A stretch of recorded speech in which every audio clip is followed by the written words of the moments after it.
The GTHL Breakout Podcast is back with an extraordinary guest today. Not only has she recently made history in the professional women's game, she is ranked second all-time in NCAA scoring. Toronto Six forward Daryl Watts, thank you so much for joining us today. Thank you so much for having me. I'm excited to talk to you.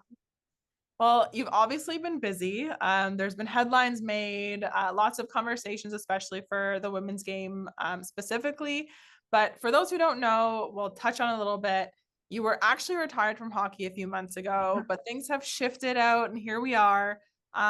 We'll dive a little bit deeper into that down the road here. But how has the return been to the ice so far? It's been tough. I've never taken so much time off of hockey basically prior to getting on the ice a month ago or a month and a half ago.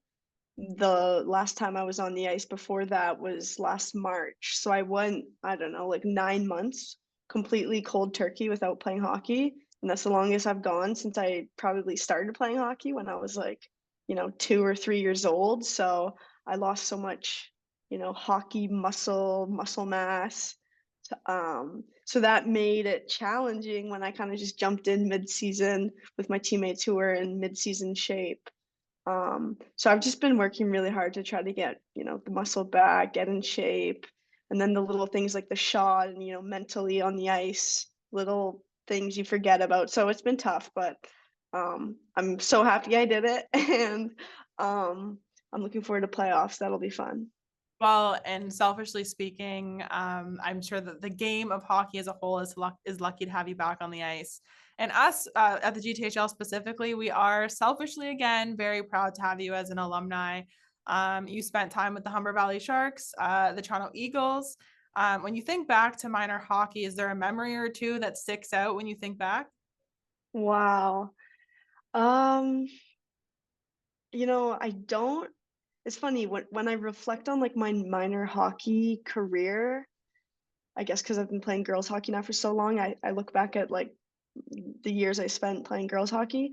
But the GTHL was such a special time for me, and I started playing boys hockey, so I'm really bad with my timelines here. But I think for probably the first like 8 years I played in the GTHL.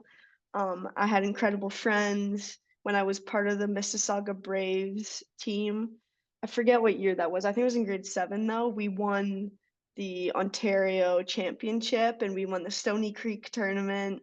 Um, or sorry, not the Stony Creek. See, I'm thinking of girls hockey. The Silver Stick International tournament, that big one in the States. We won that. So that was a really special year. Well, and it's funny how those memories still inch their way back in when you start thinking about them. But I mean, you're only 23, but as you're alluding to there, there's so many hockey memories that you've put in the bank, and you're mentioning wins and championships. Um, I think it's fair to say that you're a winner at this point. Oh, thank you. Um, but let's go right back to the very beginning. Who do you credit Okay, for getting you into the game? my older brother. I have my older brother. His name's Jackson. He's 2 years older than me. And I guess I was a really big tomboy when I was younger. Like, I guess, girls who are athletic are called tomboys. I don't know if that's changing now, but I basically just wanted to do everything that Jackson did. And he played hockey. I mean, the neighborhood, like just Toronto as a whole, everyone plays hockey. So it was just, kind of second nature to start playing. But, if I had an older sister, would I have played hockey? I don't know. So I thank my brother, I guess, for getting me into it. Is the thanks being given to him a little reluctantly there? No, no, I only said that because I've never like I actually said that to him, I guess. But it's funny now saying in my head, like, oh, if I had an older sister, would I have, never played hockey? I never even thought about that till I just said that. So that's interesting. But yeah, thank you, Jackson. Well, it's kind of like you said, the tomboys at that in that area. Hmm. If you were playing sports and interested in all that stuff, it was the tomboy label. But I'd like to think that Right. girls like you and the women's game is definitely taking that forward, where any girl is picking up sticks and putting on skates to play. So, um, fast forward through minor hockey, you've Okay. represented Canada on a few occasions, twice for the under 18s. That in itself is always a massive moment in someone's career. What did that mean to you? It meant a lot, representing your country is always an honor, and, my 2 world championships with the under 18 team, those were really memorable, and especially my first year, we were in St. Catharines, and, I think we were playing out of the Niagara Ice Dogs OHL arena, if I have that right. And we, like, set the record for the most fans in that arena, and it was, like, for the gold medal game, it was sold out. Unfortunately, we lost to the US in overtime, but that was one of the coolest games I've ever played in, like, the atmosphere was insane. So, and the atmosphere, obviously, the Canada US, especially in the women's game, is a Mhm. huge, huge rivalry. What was that being a part of that rivalry at that moment? Was it something you took in, or was it something you reflected on after the fact? Um, I think, just being part of Team Canada, they really build up the rivalry between the US because, kind of forever, that's the biggest rivalry in women's hockey, and hopefully one day, Sweden, Finland, other teams will be able to compete for the gold medal, but, definitely before we ever played the US in those tournaments, we were, the most excited to play them just because of all the hype around, playing the other best team in the world. Well, it's bragging rights. I think that's ultimately what it comes Exactly, down to. exactly, and also, you know, we're right across the border from one another, so many girls know, like, girls on Team Canada will know, girls on Team USA just from, like, hockey camps, going to school together, so it's not just like, the rivalry, but it's almost on a personal level, it takes it to another level too. There's an added competition there for sure. Exactly, exactly. Well, from you're representing Team Canada, minor hockey and the national stage overflowed into NCAA, and that was an incredible, incredible time of your career. You started out with Boston College. What led you there Mhm. originally? Yeah, so, being from Toronto, growing up playing hockey in Toronto, I wanted to go to another big city. And obviously, I ended up at Wisconsin, which, there's a little bit of ignorance at the beginning where I didn't really look at Wisconsin the way I should have right from the beginning, just because, Toronto, Madison, Wisconsin, not very similar when you look at it on a surface level. So I chose Boston College because, Boston, beautiful city. Boston College is an incredible school academically. Little things like the campus is so stunning. And the hockey program was elite. And, I thought that it had all of the qualities that came together to make it a really special place for me to start my NCAA career. So that's initially why I chose to go there. And, my first year was really special and I had a great time, made great, friendships, but, eventually I left. Well, and let's pin it back on the rookie season Okay. here because we keep alluding to the incredible NCAA career that you did have, and that started right out of the gates. You averaged 2.6 points per game, so I'm going to be tossing a lot of your numbers back at you. Okay. And you were recognized as a top player in women's Division One hockey that season, and you were the first to do it as a freshman to get that honor as a freshman. So, what did that mean to you? Was it something that was it significant to you in that moment of time, or is it bigger now that you look back on it? I think it's bigger now reflecting on it because in the moment I was just so caught up um, trying to win games and, you know, our goal the entire season was to win the championship. So once we were knocked out in the Elite Eight of the NCAA playoffs, it was kind of like a bittersweet moment, but mostly bitter because it was like, obviously this is a team sport. And I think any athlete, their goal is to win a championship, not an individual award. So in the moment, I was kind of like, this is awesome. Like, I'm so honored, but, I won an NCAA championship. So that's, kind of alluding to why I left. But, looking back on it now, um, you know, it's definitely cool to be the first underclassman to win the award, and there's so many great players before me and now after me who win the award, and I'm like, wow, like those are incredible players, so it's cool to be in the conversation as a Patty Kazmaier winner. And we've talked about you made the move, sorry, to Mm. Wisconsin, and I want to just grab your entire career into numbers again, because I think it's really just paints the picture of what you managed to accomplish in 172 career games in the NCAA. You had 136 goals. You had 161 assists to total for 297 points. So doing a little bit of math, which is not often my strong suit, but doing a little bit of math, you're almost at averaging 2 points per game throughout your entire career in the NCAA. So that was 5 seasons. So those numbers rank you second all time in NCAA scoring. So I know hockey players are very, sometimes they're a little uncomfortable talking about themselves and talking about their individual accomplishments, but I'm going to put you on the spot. And Okay. when someone reads those numbers back to you, does it hit you the magnitude of what you managed to accomplish as a player? Um, I guess when you look at the all-time ranking and being number 2, like that's pretty cool. I'd be lying if I said I wasn't disappointed when I didn't get to number 1. I think I was like 6 points away, and I just had a terrible the final half of the season, my final year of college hockey. So, you know, that that hurts a little bit. But being number 2, like that's incredible, and I'm super happy with myself for doing that. And I feel like going back to high school, like I was always putting in, extra work, doing extra skills sessions, power skating, always on the ice. So, it feels good that, extra hard work does pay off. And beyond the numbers, was there ever a point in time where you kind of thought like I'm even surpassing my own expectations for myself? I know I've seen you've mentioned that you're one to put a lot of pressure on yourself, you have high expectations, but did you ever surprise yourself?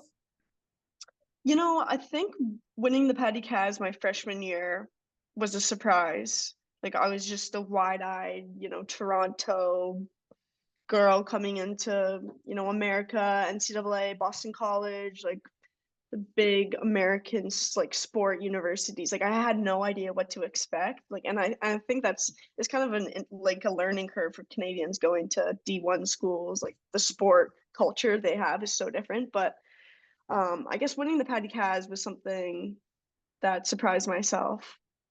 I didn't really think about it too much, but I kind of just assumed older, more experienced players won that award. So to do it my first year, I was like, nice, well done. Kind of makes you think a little bit. And Yeah. you touched on the transition for specifically Canadian kids going over to NCAA. I think that's a great conversation, a great message, and maybe some learning tips to throw out, not just girls playing the game, but also the boys looking to have NCAA careers. What do you think would have helped you if someone gave you like a number 1 tip heading over? Oh boy. That's a good question. There's just so much. Um, you know, like there's so many positives, and I think one thing that my dad really instilled in me before I like joined my Boston College team was how important um the class rankings are to Americans. So, freshman, sophomore, junior, senior, and the respect that underclassmen have to have for upperclassmen, like that's really important. And I had no idea in high school in Canada, freshman, sophomore, what do those terms mean? And even like becoming friends with all these Americans who went to prep schools, and learning that kind of that hierarchy was so important even in high school for them. So girls that went to Shattuck, like, the whole like, oh, I'm a freshman, she's a senior, blah, blah. Like I get now that I think about it, like, playing varsity sports in Canada, like there's a difference between being in grade 9 and grade 12, but in America it's just a much bigger deal, like the whole respect factor.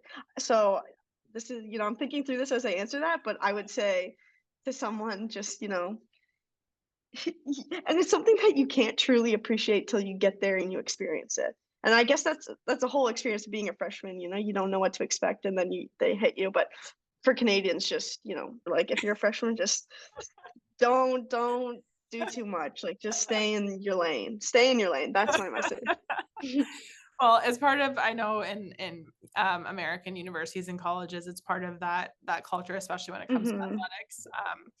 But overall, what did your NCAA, not even just on the ice, your career as a student, as a young adult going through academics and then on the ice and managing all of that, what did that mean to you as a big picture? Is there something that really sticks out to you overall about the entire experience?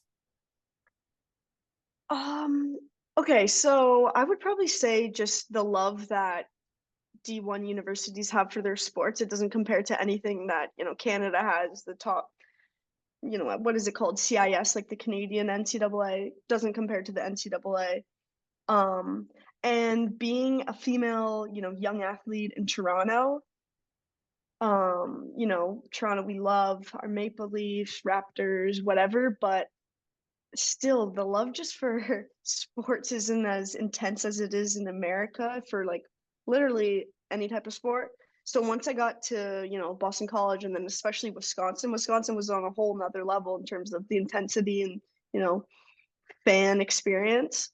So the love that, or kind of just the respect that the women's sports got in America, Big Ten schools, Wisconsin, it was incredible. And it was so cool to see, like, not just the women's hockey program, but for example, the Wisconsin women's volleyball team. My last year, they won the national championship and, they would sell out like a 15,000 stand, their home arena. So I guess, yeah. And being just like a lover in general from the time I was a kid, it just felt like a whole new little universe I had stepped into where, women's sports, men's sports, fans love you, they're insane, and they'll be there. So that was cool.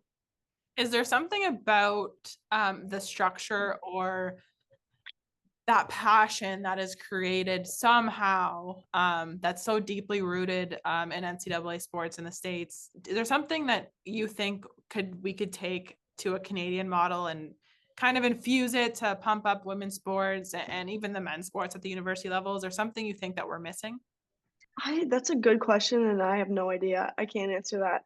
I question if it's just like a cultural difference. Like Americans just love their sports on another level than Canadians, and I feel like it's kind of always been that way.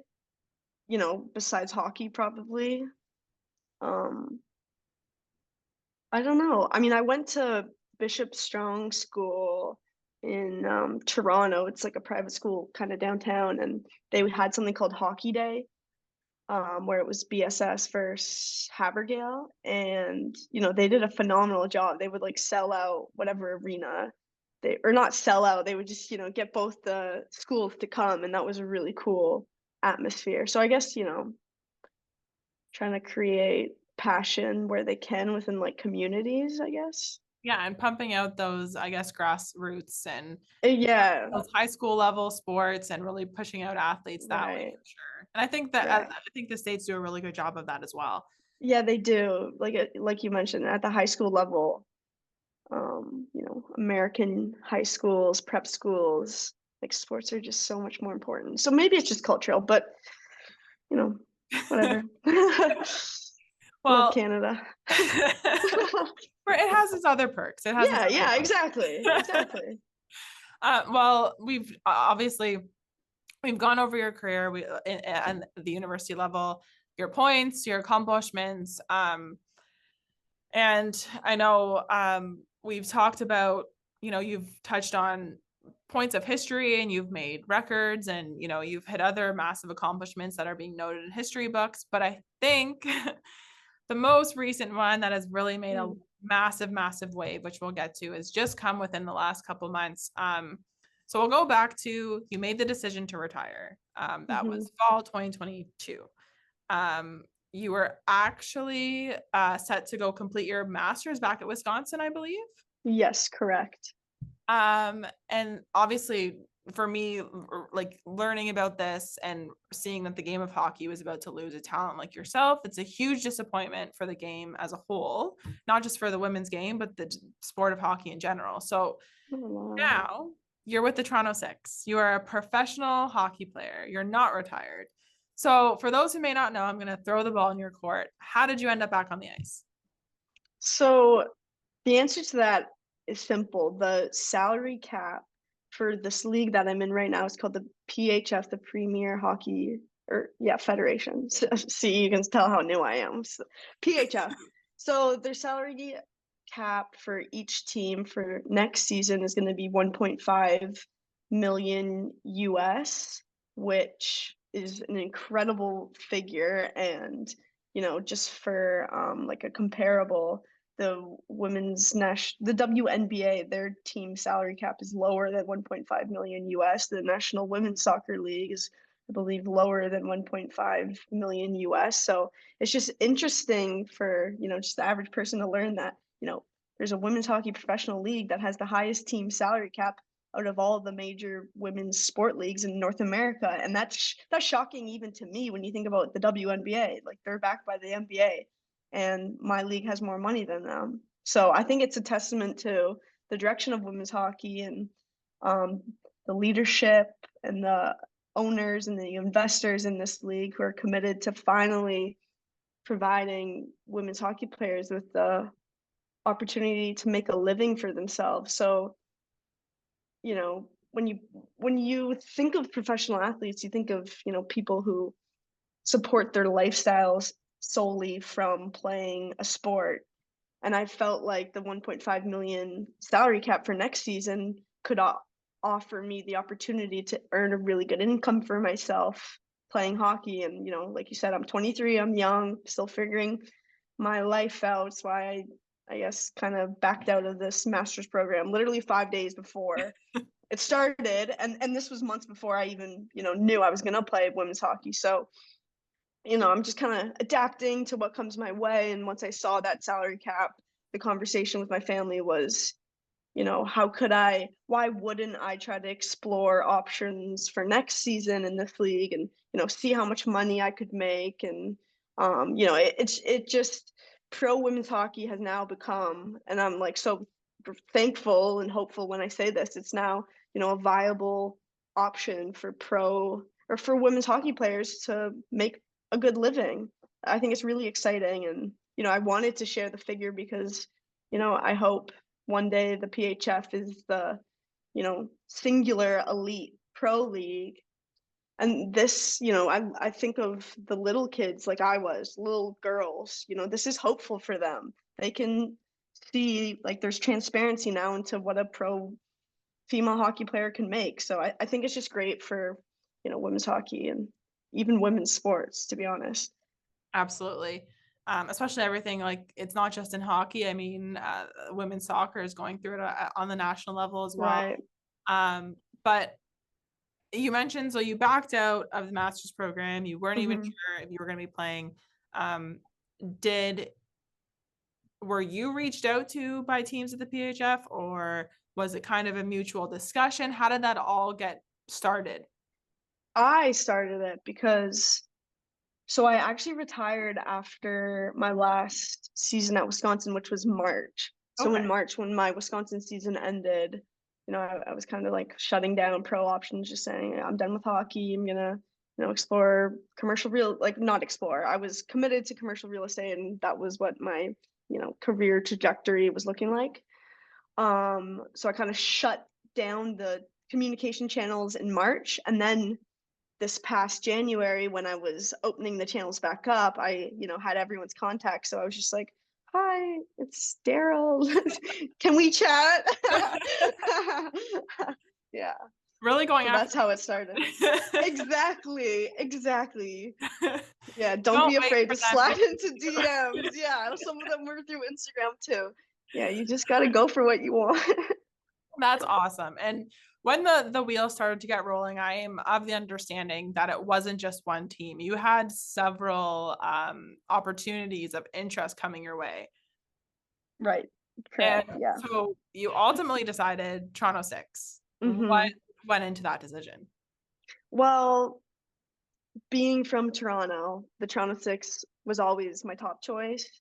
But I was it was honestly fun. Like, I considered myself a free agent.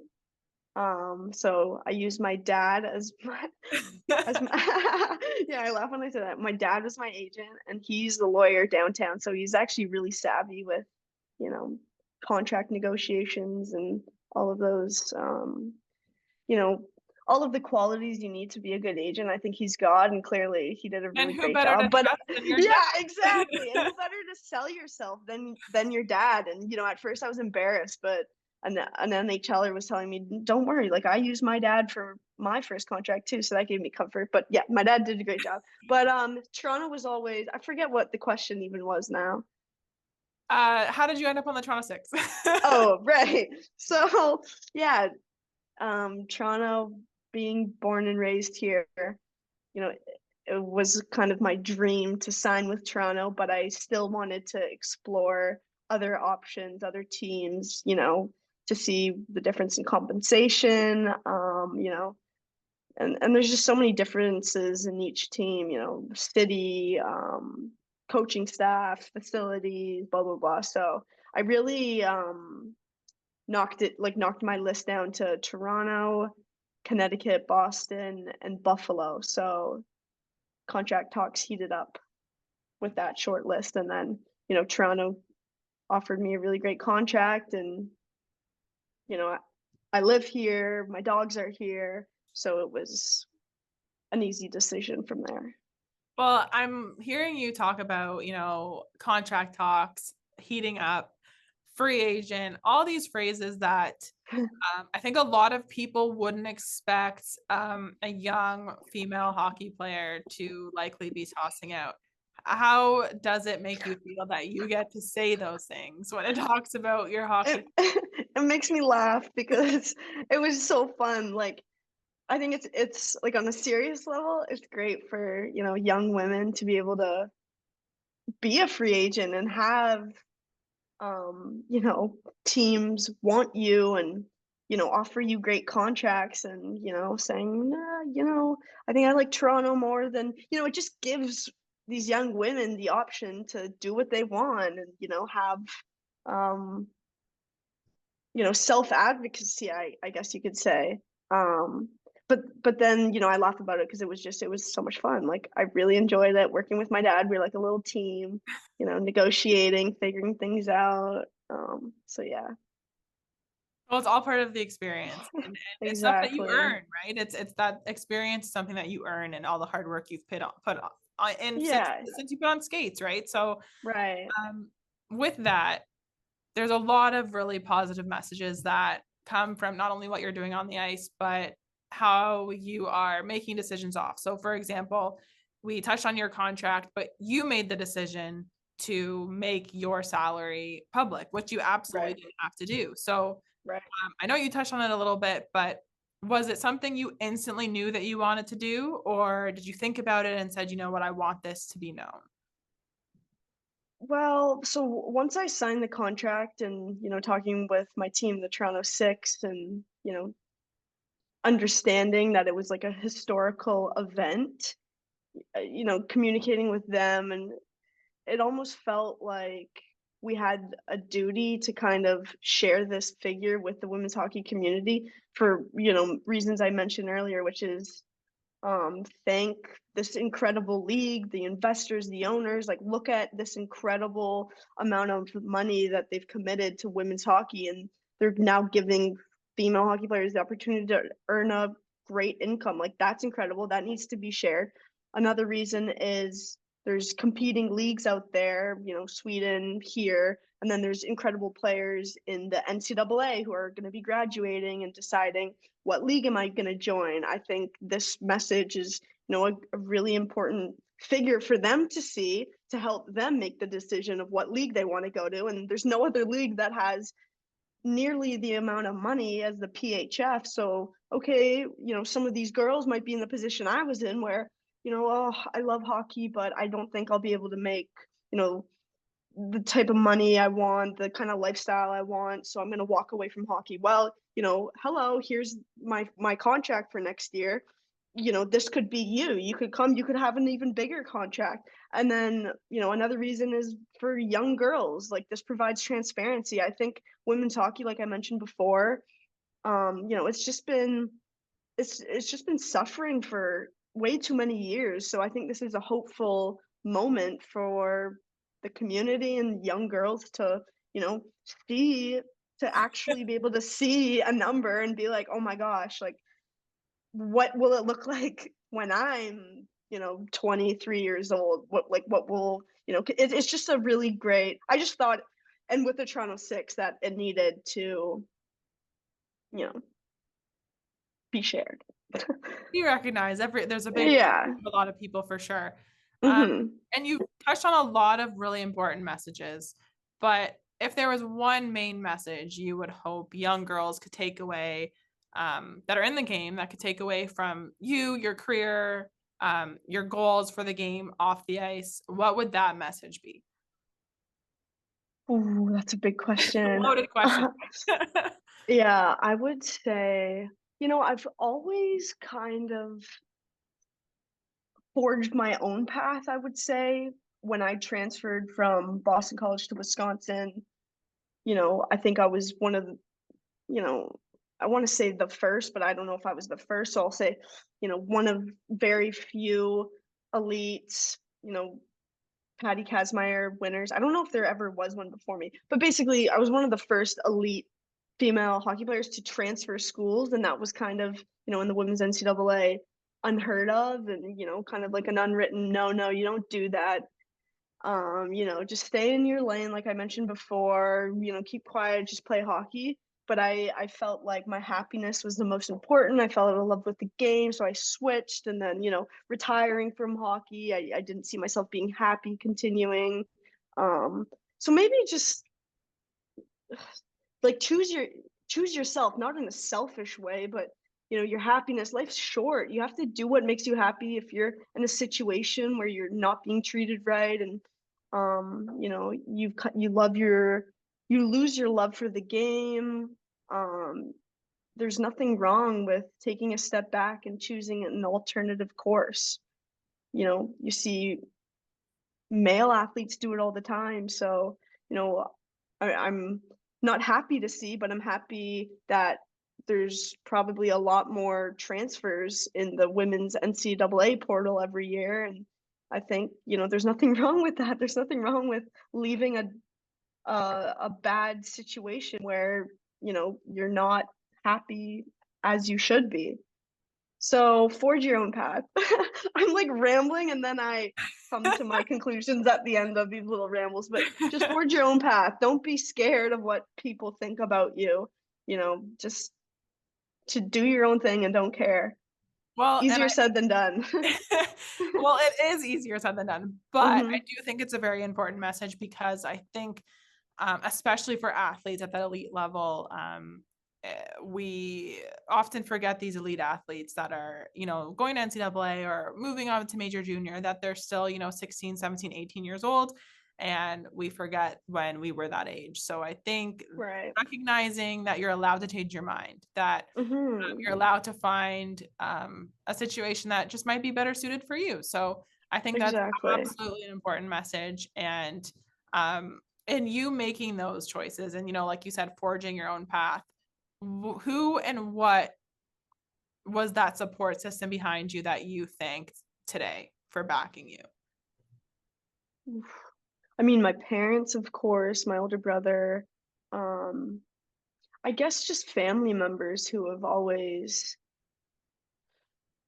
supported my brother, myself. I've got really influential female figures in my life, like my aunts. I've got on my dad's side, my aunt Carolyn. She was a really successful, high level um, businesswoman in the corporate world, and a lot of family friends and a lot of just powerful females that I've been able to look up to. And the message has been, don't this might not be quote unquote the message, but it's like, don't take shit from anyone.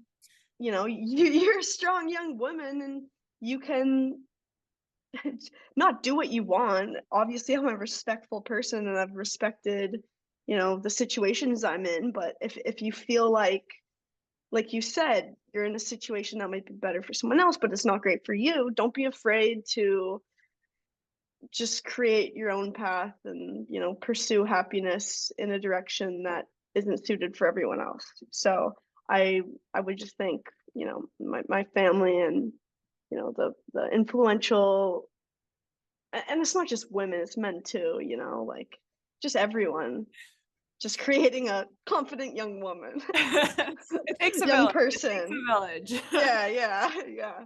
Well, and it's safe to say you are that powerful female role model now for young girls. You've made a lot of massive waves, and will continue to do so, I'm sure. And with that said, what are you most looking forward to in your career? As you said you're excited for playoffs, you're excited to, you're working yourself back up to that game shape. Mhm. But as the PHF continues to grow and the ceiling continues to get shattered, what are you most looking forward to? There's so many exciting things going on. I guess I'm hopeful that the PHF will be established as the one singular league. I hope that, you know, elite players in all these leagues around the world will, you know, come together so we can establish like the true place for the greatest players to play. Um, and then, you know, like you said before, playoffs are coming up. I feel like it's been a grind for me to get back in game shape.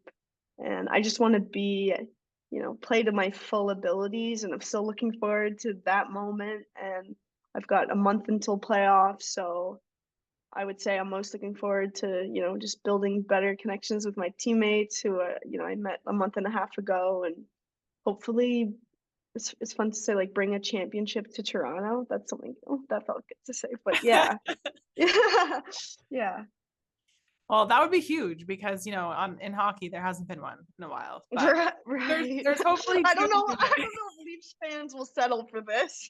Neither will I when we Yeah. talk about the Toronto Maple Leafs. But yeah, this would be cool. And you know, I love winning. My teammates love winning, so it's fun to all of a sudden be back in a competitive sport, chasing championships. It feels good.